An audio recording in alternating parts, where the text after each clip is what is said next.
तो शिव जी का काय को चाहिए? हुआ है साल का पूरा। अच्छा, दे गए फिर मेरे को पास पूछते रहते हैं कि होता है। अच्छा चलो लगा दो, ये लाए हो तो। कहते अच्छा नहीं होता है, अच्छा होता है, एक दो बार ही हुआ है, करा कर देना आप जब। नारायण नारायण नारायण नारायण, बड़ा है भाई। अब वो भी देखिए होता है तो कौन सा हुआ है, दुख भी कृपा, पहले से ही व्यक्ति दुखी है। महाराज जी भी गजब कर दे, क्योंकि तलाश है सुख की और कह रहे हैं कि भाई दुख भी कृपा ही है। नारायण नारायण नारायण नारायण। 13 जनवरी आनंद रस रत्नाकर। आज का पृष्ठ हृदयाकाश के हीरे से लिया है, पृष्ठ संख्या 7, 8, 9, 10 और 129, 5 पृष्ठों में से। तो अब यानी महाराज जी के जो प्रवचन है 5 पृष्ठों में से, तो वहाँ से चुनी चुनी बातें निकालेंगे तो स्वाभाविक है कि वो बहुत जबरदस्त बन जाएगा। 5 में कुछ बता रहे थे आप? आर के नहीं, वो सुन लेगा हमारी आवाज।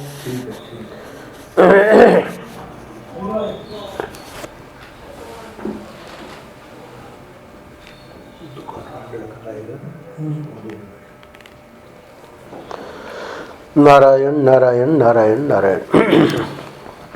तो ये 5 पृष्ठों से जो महर्षि के मतलब जबरदस्त विचार हैं, उनका संकलन महर्षि की कृपा से इस एक पृष्ठ में, आज के पृष्ठ में हो गया है। इसलिए आप देखेंगे कि प्रत्येक वाक्य में बहुत रहस्य छुपा हुआ है। शुरू ही महर्षि ये बात कह के कह रहे हैं कि मूल बात यह है कि जब हमारे मन के अनुसार होता है तब तो हम भगवान की कृपा मानते हैं, और जब हमारे मन के विपरीत होता है तब भगवान की कृपा नहीं मानते हैं। इसका अर्थ यह हुआ कि हम कृपा को पहचानते नहीं हैं और उसको महत्व नहीं देते हैं, बल्कि अपनी वासना और अपनी इच्छा को ही महत्व देते हैं। मूल बात यह है कि जब हमारे मन के अनुसार होता है तब तो हम भगवान की कृपा मानते हैं, और जब हमारे मन के विपरीत होता है तब भगवान की कृपा नहीं मानते हैं। चलो ये बात तो मतलब सबको स्वीकार है। पर अब महर्षि यहाँ अगले वाक्य में जो कह रहे हैं कि इसका अर्थ क्या हुआ? अर्थ ये हुआ कि पहली बात, हम कृपा को पहचानते नहीं हैं और उसको महत्व नहीं देते हैं। तो कृपा को क्यों नहीं पहचानते? भाई जब भगवान कृपा करते हैं, हमारे मन के अनुकूल करते हैं, तो हम उसको पहचानते हैं, उसका महत्व देते ही हैं। बोले नहीं, हम अपनी वासना और अपनी इच्छा को महत्व दे रहे हैं भगवान की। तो अब आगे महर्षि इसी पृष्ठ में समझाएंगे कि भगवान की कृपा का स्वरूप क्या है। भगवान का जो विधान है वह सर्वथा मंगलमय है, पहली बात। अच्छा, तो अगर भगवान का जो विधान है वह सर्वथा मंगलमय है, तो वो जो हमको कमी मालूम पड़ती है वो क्यों मालूम पड़ती है? कह रहे हैं कि उसमें कमी तभी मालूम पड़ती है जब हम भगवान की इच्छा को न देखकर अपनी वासना के अनुसार चाहते हैं कि हमको जो पसंद है और जरूरी मालूम पड़ता है वही काम भगवान करें। भाई अगर ये शास्त्रों का वाक्य जो है और हमारी जो आस्तिकता है वो अगर पक्की है, तो ये जो वाक्य है वो भगवान का जो विधान है वो सर्वथा मंगलमय है, इसका हमको अनुभव होना चाहिए। तो वो कमी क्यों मालूम पड़ रही है उसको समझा रहे हैं महर्षि कि उसकी कमी तभी मालूम पड़ती है जब हम भगवान की इच्छा को न देखकर अपनी वासना के अनुसार चाहते हैं कि हमको जो पसंद है और जरूरी मालूम पड़ता है वही काम भगवान करें। तो यानी ये जो रहस्य है इसको महर्षि यहाँ खोल रहे हैं। कैसे? भगवान की कृपा को यदि आप विशेष रूप से देखेंगे कि भगवान इतना धन दें तो बड़े कृपालु, ऐसा तन दें यानी ऐसा शरीर दें तो बड़े कृपालु, ऐसा ऐश्वर्य दें तो बड़े कृपालु, और ऐसा परिवार दें, है ना, बच्चे हमारी आज्ञा माने, है ना, पत्नी हमारा माने या पत्नी सोचे पति हमारा माने, या देवी जी सोचे कि सास हमारी माने या सास सोचे कि बहू हमारी माने, है ना, ऐसा परिवार दे तो बड़े कृपालु। तो आप कृपा को नहीं पहचान सकेंगे। परम पूज्य महाराज जी कह रहे हैं कि भगवान की कृपा को यदि आप विशेष रूप से देखेंगे, ये हमारा विशेष रूप है, क्या? धन, तन, ऐसा शरीर, ऐश्वर्य, ऐसा परिवार, ये सब में हम विशेष लगा रहे हैं। विशेष नहीं लगाना है। तो कैसे करें महाराज?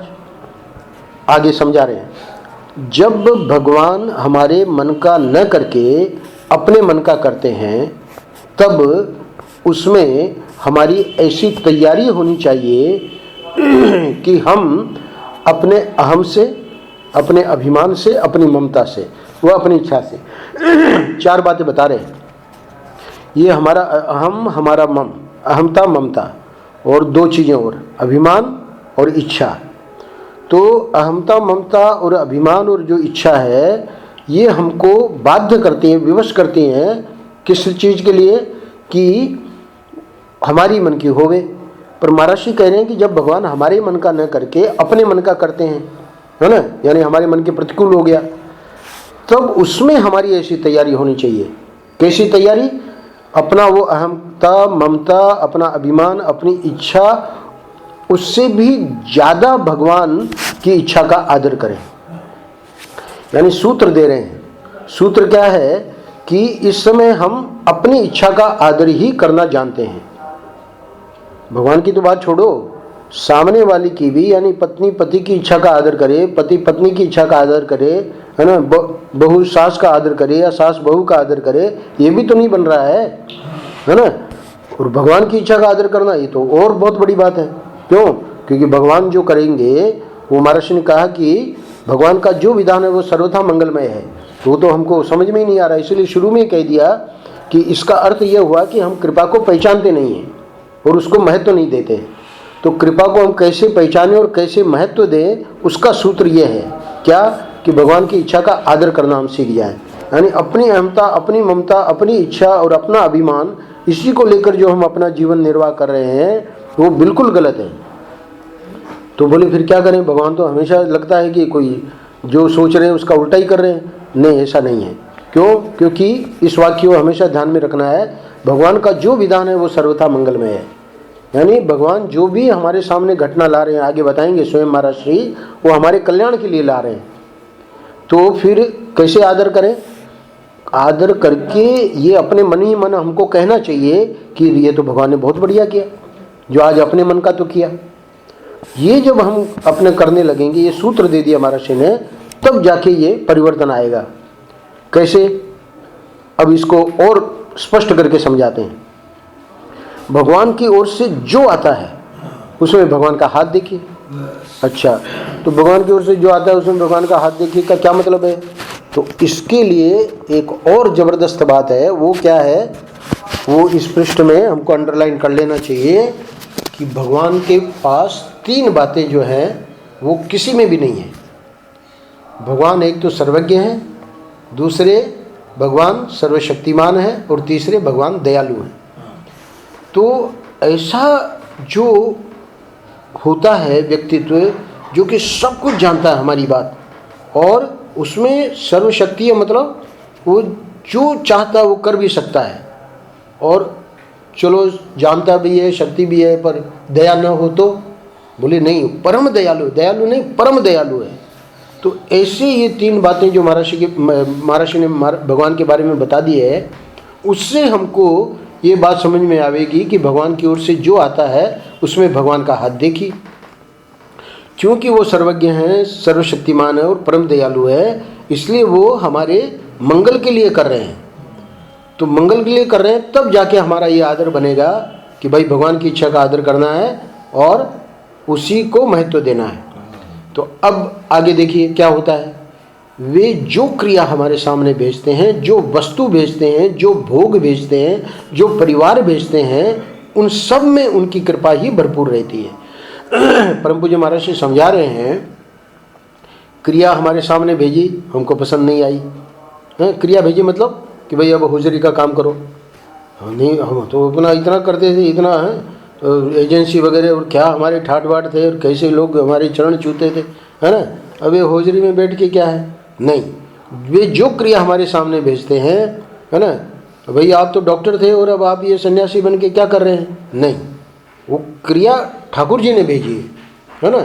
तो उस क्रिया को जब हम कृपा के रूप में देखेंगे पहली बात, और जो वस्तु भेजते हैं, है ना, खास खराब नहीं है, नहीं नहीं, जो बना है वो अति उत्तम है ना। तो आज ले जाना, आऊँगा मैं। जो वस्तु भेजते हैं, है ना, तो जो वस्तु भेजते हैं में फिर हमारी वो उसमें चॉइस हो जाती है कि ये ठीक है, ये ठीक नहीं है, कुछ नहीं। और यहाँ तक नहीं, अब वस्तु में सब आ जाएगा, पर महाराज ने भोग को अलग लिया है। तो भोग को मतलब खाने पीने की चीज़, तो खाने पीने की चीज़ में भोग में व्यक्ति का अपनी अपनी चॉइस होती है, पर हमेशा नहीं मिलती।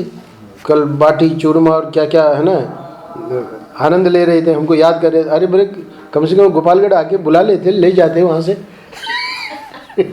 गरुड़ गोविंद कोई दूर थोड़ी है। तो कह रहे कि जो, तो यहाँ क्या है कि जो वस्तु बेचते हैं और जो भोग बेचते हैं, तो भोग बेचते हैं तो भाई कभी बाटी बेच दी और कभी अपना कुछ नहीं है ना। तो बोले सब में आनंद, और जो परिवार बेचते हैं। तो ये सब 3-4 चीज़ें यहाँ गिना दी है मोटी मोटी, पर यानी जो भी घटना घटित हो उसमें सब में उनकी कृपा ही भरपूर रहती है, भरपूर रहती है। क्यों? क्योंकि वो सर्वज्ञ है, सर्वशक्तिमान है और परम दयालु है, इसलिए कृपा ही भरपूर है। तुलसीदास जी ने कहा है प्रभु मूरत कृपामयी है। यानी हम लोग जब ठाकुर जी का दर्शन करते हैं तो देखते हैं कि भाई ये काष्ठ का है कि ये मतलब मार्बल की, मतलब जो है विग्रह, अर्चा विग्रह है या अष्ट धातु का है, बोले कुछ नहीं। जो ठाकुर जी हैं उनकी जो मूर्ति है वो कृपामयी है, प्रभु मूरत कृपामयी है। यानी जहाँ उनका हाथ लगाओ वहाँ कृपा ही कृपा है, वो बनी ही कृपा से है। वो न धातु से बनी है, अष्ट धातु से, न मार्बल से और न लकड़ी से, पूरी की पूरी प्रभु की जो मूर्ति है वो कृपामयी है। तो प्रभु मूर्त कृपामयी है, इसलिए वो जो भी हमारे लिए कर रहे हैं उनकी कृपा ही भरपूर रहती है। क्योंकि जब पूरी की पूरी मूर्ति ही कृपामयी है तो उसमें से जो भी निकलेगा वो कृपा के अलावा क्या निकलेगा। फूल को देखो, है ना, जैसे ही वहाँ जाओगे बस उसमें सुगंध ही सुगंध, दुर्गंध है ही नहीं, तो वहाँ सुगंध ही निकलेगी, दुर्गंध कहाँ से निकलेगी। तो ऐसे प्रभु मूर्त कृपामयी है।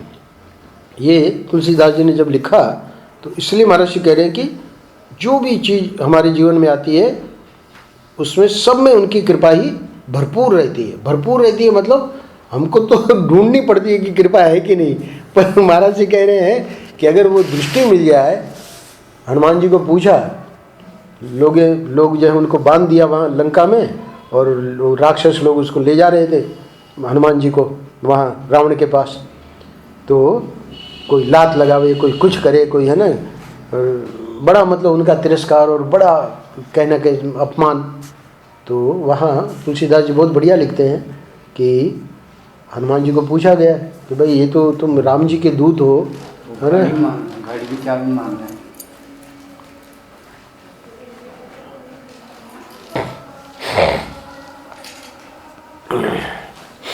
तो हनुमान जी को पूछा गया कि भाई ये आपका यहाँ कहाँ तो भगवान के दूत और कहाँ आपकी ये दुर्दशा बांध लिए गए हैं, और आपको, और आपके चेहरे पे तो कोई शिकन विकन नहीं लग रही है, पर ये क्या ठीक है क्या।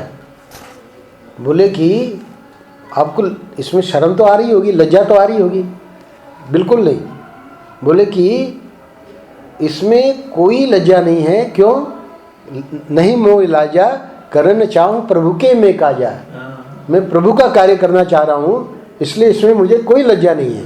तो हम लोग भी तो प्रभु का ही तो कार्य कर रहे हैं भाई। एक बार जब साईं से जुड़ गए, महाराष्ट्र से जुड़ गए, है ना, तो अब और दूसरा हमारा कौन सा काम है।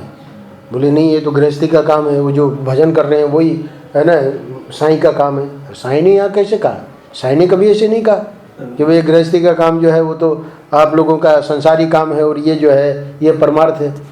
ये सब परमार्थ और संसार तो हम लोगों ने अपनी कुबुद्धि से बना रखा है, मतलब ना समझे से।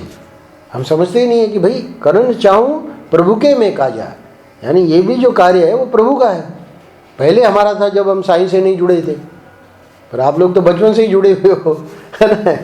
तो ये तो बहुत भाग्यशाली होते हैं तब ऐसा होता है, नहीं तो ऐसे कह सकते हैं कि भाई चलो कमल के लिए कह सकते हैं, है ना। हम अपने लिए भी कह सकते हैं कि भाई जब महाराष्ट्र से नहीं जुड़े थे, कमल कह सकता है कि भाई जब ये सब हमको नहीं पता था तब हमारा काश था।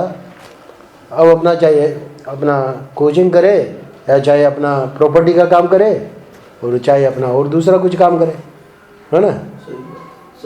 सब प्रभु का काज है ना।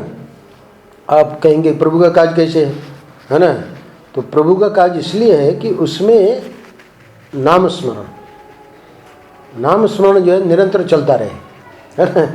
यानी वो जो है अपनी तार जुड़ा रहे। देखिए वो जो 3-4 घड़े लेके चलती हैं, है ना, बातें करती है, और तो उसको उसका एक तार जो है उधर जुड़ा हुआ है वो गिरेगा नहीं, है ना। माँ जो है अपना सब काम कर रही है रसोई घर में, पर वो जो छोटा बालक है हाँ वो उठने वाला है ना। जैसे ही वो आवाज़ आएगी तुरंत, तो इसका मतलब भाई उसको कैसे आवाज़, माँ को कैसे आवाज़ सुनाई दी। हम भी वहाँ बैठे थे रसोई घर में, हमको तो पता ही नहीं लगा कि वो उठ गया। अरे देखो देखो वो उठ गया, क्योंकि तार जुड़ा है। तो ये जो प्रभु कर काजा वाला है, इसलिए महर्षि कह रहे हैं कि जो घटना हो उसमें कृपा भरपूर है। कोई कह रही ये काहे की कृपा है, आप तो पहले तो बड़े मौज में थे और अब ये खाली इतना सा लेके बैठे हो। हाँ, उसमें भरपूर कृपा है। यानी तब भी भरपूर कृपा थी, अब भी भरपूर कृपा है।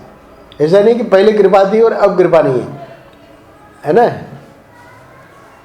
कृपा का यही स्वरूप है, यानी उस व्यक्ति को यही समझ में आएगा कि बस कृपा ही कृपा है। जब से जन्म लिया है तब से होश संभाले हैं, तब से कृपा के सिवा कुछ है ही नहीं।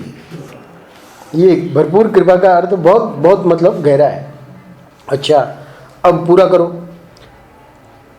भगवान की कृपा का आदर हर रूप में करने से, पहले भी कहा कि भगवान की कृपा का आदर करना है ना।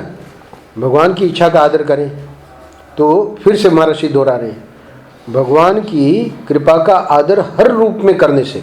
हम लोग क्या कर रहे हैं, भगवान की कृपा का आदर हर रूप में नहीं कर रहे हैं। हमारे मन के अनुरूप हुआ तो कृपा और प्रतिकूल हुआ तो कृपा नहीं, ये गलत है।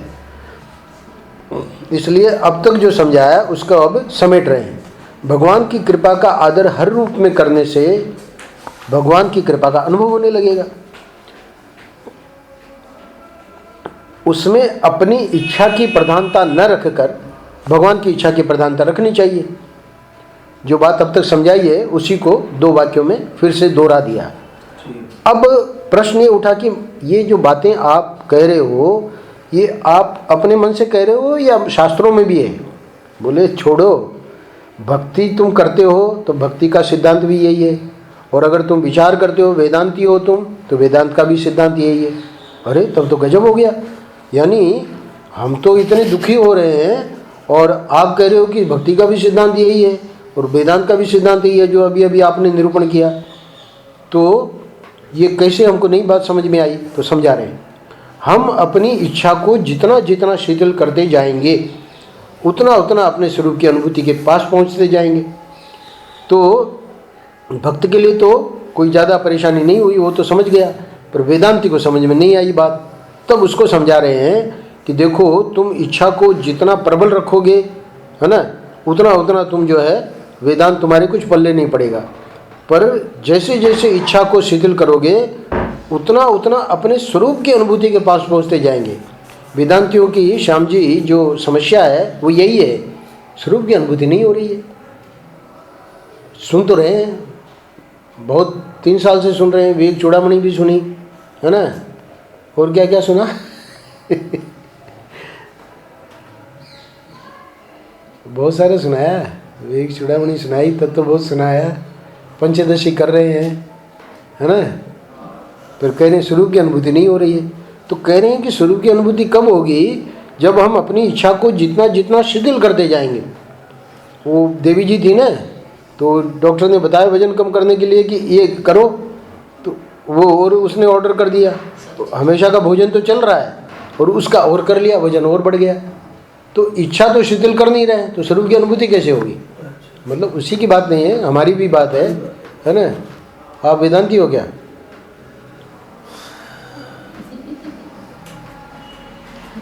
भक्त हो आप तो सिद्धांत एक ही है। अच्छा, वहाँ तक पहुँच गए। दोनों का सिद्धांत एक ही है। अच्छा, तो हम अपनी इच्छा को जितना जितना शिथिल करते जाएंगे उतना उतना अपने स्वरूप की अनुभूति के पास पहुँचते जाएंगे। सीधी बात है। सीधी बात। इसका मतलब अगर अनुभव में आ रहा है कि स्वरूप की अनुभूति के नज़दीक आ रहे हैं, तो इसका मतलब इच्छा शिथिल हो रही है। अपेक्षा नहीं हो और निरालंब हो जीवन।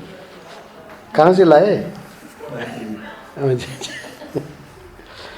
असलियत में प्रभु की कृपा को पहचानना ही कठिन है। अब अंत में बता रहे हैं कि ये कठिनाई क्यों आ रही है, कि वो कठिन पड़ेगा किसके लिए? जिनके मन में संसार से राग होता है वे उनकी कृपा को नहीं पहचानते हैं, वाह। और जिनके मन में संसार से वैराग्य होता है ना, वे प्रत्येक परिस्थिति में भगवान का हाथ देखते हैं, भगवान की कृपा देखते हैं। तो यहाँ मुख्य बात वैराग्य की है। तो वैराग्य का अर्थ ये नहीं कि भाई ये सन्यासियों को ही कृपा का अनुभव होता है। वैराग्य का अर्थ है रचना है, बिट्टू है, तन्मय है ना, मीरा है, सब है ना, पर भाई जो भी है सब ठाकुर जी का ही है परिवार, हमारा क्या है उसमें? यही तो वैराग्य है। पर मैं अब जहाँ मैं लगा हमता ममता, वहीं पर वो वैराग्य कम हो गया, है ना। समझ गई रचना? तो कह रहे हैं कि असलियत में प्रभु की कृपा को पहचानना ही कठिन है। क्यों? क्योंकि जिनके मन में संसार से राग होता है वे उनकी कृपा को नहीं पहचानते हैं, है ना। तो हम लोग क्या कहते हैं, भाई संसार में राग नहीं है ना, तो हम तो वो तो भगवान के ही बच्चे हैं, है ना। तो वो भी बात बढ़िया है, अगर वैसा मानो तब ना। भगवान के बच्चे हैं तो भगवान संभाल रहे हैं उनको, हम क्यों दुखी हो रहे हैं? नहीं, पर संभालना तो हमको ही पड़ेगा ना, भगवान कहाँ संभालने आएंगे? अरे भाई इसका मतलब भगवान पे विश्वास नहीं है आपको। भगवान ने आपको निमित्त बनाया है तो उतना आप अपना कर्तव्य करो, है ना। वो अगर दुखी हो रहा है उसको सुखी करने के लिए 2 शब्द बोलो, पर उसके कारण आप दुखी हो जाओ ये तो ठीक है। तो फिर सत्संग का क्या फायदा हुआ? इसलिए कह रहे हैं कि वैराग्य। तो वैराग्य का अर्थ ये नहीं है कि भाई जो लोग ये वस्त्र पहन के बैठे उन्हीं के लिए है। ये तो पृष्ठ जो है आम आदमी के लिए है ना, केजरीवाल की पार्टी के लिए। तो ये हो गया। अच्छा, अब देखिए, अब कह रहे हैं कि प्रभु मूर्त कृपामयी। अच्छा, इसी में आ गया वो जो मैंने कहा तुलसीदास जी का, प्रभु मूर्त कृपामयी है, उनकी कृपा में हाथों से कभी किसी का अमंगल होता ही नहीं है। तो ये जो हम लोगों को दुख शरीर का मालूम पड़ता है, ध्यान देना, दुख है नहीं शरीर का, पर दुख शरीर का मालूम पड़ता है। दुख शरीर का क्या मतलब? हम तो दुखी हो रहे हैं और सचमुच में दुख है? बोले नहीं। क्यों? क्योंकि इस पृष्ठ को अगर समझ जाओगे तो समझ में आएगा कि नहीं, वो जो जैसे किसी को रगड़ रगड़ के नहला रहे हैं बच्चे को, तो बच्चा तो रो तो रहा है, पर वही बच्चा इतना मस्त हो जाएगा बाद में आगे चल के, हाँ चमाचम, पर देखो फिर क्या मस्ती लेता है वो, पर उस समय जब रगड़ के नहलाते हैं तो रोता है बेचारा। तो इसलिए ये दुख आया है, उसमें भले दुख लग रहा है पर वो हमारे को चमका देगा, है ना। तो इसलिए दुख शरीर का मालूम पड़ता है, उसमें भी भगवान की कृपा है और मंगल ही मंगल है। क्योंकि दुख कभी सुख के रूप में नहीं लग रहा है, पर महर्षि कह रहे हैं कि दुख ही कृपा के रूप में आया है। हरिओम हरिओम हरिओम।